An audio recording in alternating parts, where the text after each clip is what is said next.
যুক্তরাষ্ট্রের অভিবাসন বিরোধী অভিযানের মধ্যেই এবার প্রাণ গেল এক নারীর। মিনেসোটার মিনিয়াপোলিসে আইসিই ইউএস ইমিগ্রেশন এজেন্টের গুলিতে নিহত হয়েছেন ৩৭ বছর বয়সী নারী রেনে নিকোল গুড। স্থানীয় সময় বুধবার সকাল 10:30টার দিকে নিজের গাড়িতে থাকা অবস্থায় ওই নারীকে লক্ষ্য করে গুলি ছোড়ে ইমিগ্রেশন এজেন্ট কর্মকর্তারা। ঘটনার পরই এলাকা জুড়ে ছড়িয়ে পড়ে উত্তেজনা, রাস্তায় নেমে আসে বিক্ষোভকারীরা। সরকারি কর্মকর্তাদের দাবি, ওই নারী আইএসই সদস্যদের গাড়ি চাপা দেওয়ার চেষ্টা করছিলেন। ওই সময় আত্মরক্ষার্থে গুলি ছোড়ে এজেন্টরা। ডিপার্টমেন্ট অব হোমল্যান্ড সিকিউরিটি ঘটনাটিকে ডোমেস্টিক টেররিজমের সঙ্গে তুলনা করেছে। তবে সামাজিক মাধ্যমে ছড়িয়ে পড়া ভিডিও এই দাবি নিয়ে প্রশ্ন তুলেছে। রয়টার্সের যাচাইকৃত ভিডিওতে দেখা যায় গাড়িটি ধীরে ধীরে সামনে এগোচ্ছিল। একজন এজেন্ট সামনে দাঁড়িয়ে অস্ত্রত্যাগ করেন এবং গাড়িটি পাশ কাটানোর মুহূর্তেই একাধিকবার গুলি ছোড়া হয়। এরপর গাড়িটি নিয়ন্ত্রণ হারিয়ে পার্ক করা ও বৈদ্যুতিক খুঁটির সঙ্গে ধাক্কা খায়।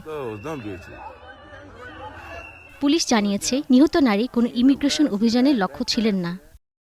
মিনেসোটা থেকে নির্বাচিত ডেমোক্রেট সিনেট টিমা স্মিথ জানিয়েছে, নিহত নারী ছিলেন যুক্তরাষ্ট্রের নাগরিক। অন্যদিকে স্থানীয় মেয়র জেকব ফ্রে ট্রাম্প প্রশাসনের বক্তব্য প্রত্যাখ্যান করে বলেছেন, ভিডিও ফুটেজ সরকারের গার্বেজ ন্যারেটিভের সঙ্গে মিলছে না।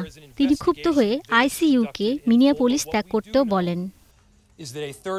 এইদিকে মিনেসোটার গভর্নর টিমা ওয়ালস এ হত্যাকাণ্ডের দায় সরাসরি ট্রাম্প প্রশাসনের উপর চাপিয়েছেন। পরিস্থিতি নিয়ন্ত্রণে রাখতে ন্যাশনাল গার্ড প্রস্তুত রাখার নির্দেশ দেওয়া হয়েছে।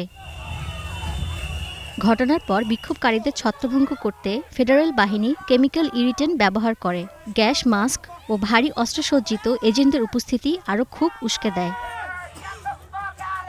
প্রেসিডেন্ট ডোনাল্ড ট্রাম্প দাবি করেছেন, নিহত নারী একজন প্রফেশনাল অ্যাজিটেটর। তবে নিহতের মা জানিয়েছেন, রেনি নিকোল গুড ছিলেন অত্যন্ত সহানুভূতিশীল এবং সংঘাত এড়ানোর মতো মানুষ।